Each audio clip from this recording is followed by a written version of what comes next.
का बयान भी अभी कुछ देर पहले हमने सुना था। तो ये मुद्दा अछूता नहीं है, भले ही राम मंदिर बन गया है लेकिन ये घूम फिर कर बार बार आ जाता है। नहीं, देखिए, राम मंदिर का मुद्दा निश्चित रूप से, क्योंकि राम जो है वो भारतीय आत्मा या भारतीय आदर्श के रूप में, और मैं हमेशा बोलता हूँ कि राम एक भगवान के रूप में भी, ईश्वर के रूप में भी, जिस प्रकार की आस्था हिंदू धर्म के अंदर है। दूसरा, अगर हम राम को देखें तो राम जो हमारे लोक कल्याणकारी राज्य का जो आदर्श है, और आप हमारा जो मूल संविधान जो आपका हैंड रिटन हमारा बनाया गया था, उसमें भी राम दरबार की तस्वीरें और राम के अनेकों जो क्रियाएं थी उन सब का भी चित्रण किया गया है। तो राम हमारी मूल आत्मा में है। तो राम राज्य की कल्पना गांधी भी करते थे। और वही बात अब जब देखिए कि राम मंदिर का मुद्दा 500 साल से अटका हुआ था और वो इस पूरे कालखंड में क्या हुआ, पूरा हुआ।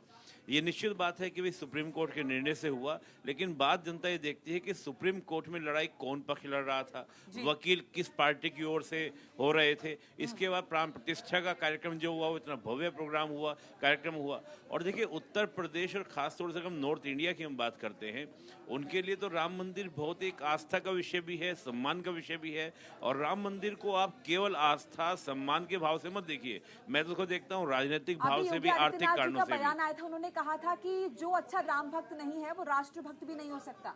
हाँ, मैं वही बात मैं कह रहा हूँ, राम को केवल आप ईश्वर के रूप में नहीं, राम को आप एक आदर्श के रूप में भी देख सकते हैं कि एक राजा जिसने अपने सभी प्रजा के कल्याण के लिए, अपने परिवार के लिए तमाम तरह की क्रियाएं की।